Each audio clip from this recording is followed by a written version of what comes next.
You can't make me want what I don't want. You can't dangle something in front of my face that I don't want that. And many of you are taking anything because you don't know what you want. And so if I can do one thing for you when you leave this room, I don't want nothing from you but for you to leave this room and know what you want. What do you want in your marriage? What do you want with your son and your daughter? What do you want in your health? What do you want financially? Like, how much money do you want to make a year? What do you want to drive? How do you want to live? Stop just waking up like an accident. What do you want? And then once you find out what you want, spend the rest of your natural life waking up and going after it. The reason why I speak with so much passion, E.T., why do you speak with so much authority? Because I'm talking about my life, not something that I read. I ate out of trash cans. I had no business eating out of trash cans. I lived in abandoned buildings. I had no business living in abandoned buildings. Well, E.T., your daddy wasn't your life. Your mom was a teenage mother. You grew up, come on, E, look at your shirt. That's not an excuse. There is no excuse for not living up to the business. No excuse. I told you, I didn't get a new daddy. I didn't get a new mama.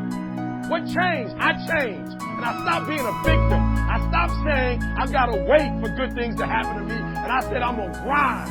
I'm going to fight. I'm going to work. I'm going to press forward. I'm going to learn. I'm going to do everything in my power. Every single day, I'm going to do everything in my power to become a victor and not a victim. Now, let me say this before I move forward, and I can't explain it, but you better feel it. Winners win and losers lose. I can't explain it any better than that. I don't know how it happened, but winners win.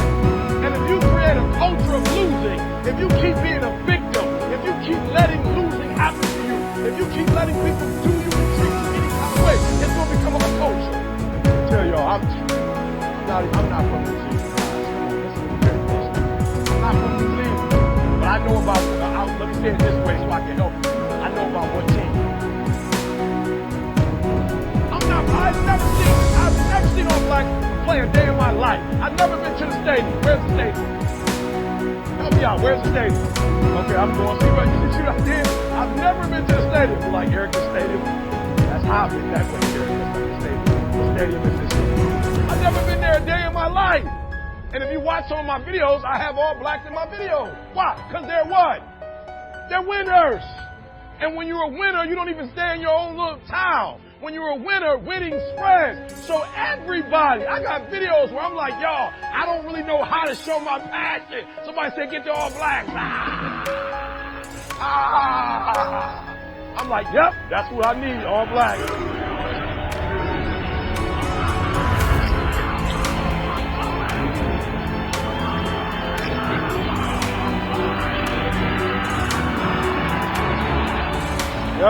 Yep, I need the All Blacks. I need the All. Why? Because they say what I'm saying. They just said it in rugby. I don't shout it. I'm like, ooh, that's a violent sport. That passion is all over there. Why? Winners win. I can't explain it to you, but you better stop making excuses and find a way to win. Because once you start winning, you go from 1,500 to 3,000 to 5,000 to 7,000. You remember, Steve? From 7 to 10. Nothing changed. We're still in the basement. We don't have a building. We still use the garage for all of our products. We don't have business cards. We don't have a 5-year plan. We don't have a 3-year plan. How do you do it then? E, we wake up and grind. Winners win. I focus more on winning than I focus on structure. I focus on winning. And when you become a winner, they start seeing you with winners. You get from being a loser, low self-esteem, doubt, and fear. And if you can find your way on this side, guys, it's sweeter on this side. You know what's so funny? We want people to make guarantees to us, but we're not willing to make guarantees to ourselves. I'm going to say it again. Like somebody gave you a guarantee, $30, 30-day guarantee. In 30 days, if you don't make what they told you you're going to make, in 30 days, you got an attitude, you want your money back. But you've never demanded your money back from yourself. You never looked at yourself in the mirror and said, you let you down. Until you get to that point, you let you down. You're not brave enough. You want to put it on somebody else. The reason why I'm not successful is because of my boss. Have you ever looked at yourself in the mirror and said, said, I'm not getting up on time. I'm not going to work on time. I'm not putting in 120% when I'm at work. I let me down. And when you get to the point where you can say you let you down, I don't care. Listen to me, no disrespect. I don't care about Glenn. That's not why I do what I do. And I love Glenn. I don't come here and do what I do so Glenn can affirm me, so he can give me a pat on my back. I care more about me than I care about what Glenn thinks about me. I have standards. I have value. I don't care how much you pay.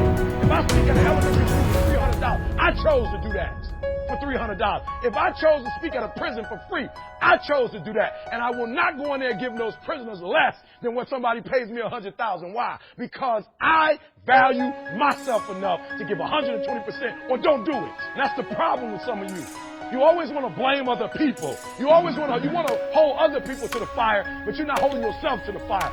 You just said you're giving 50%. You owe you an explanation. You owe you an explanation. You need to look at yourself in the mirror and say, why are you only giving 50%? What's wrong with you?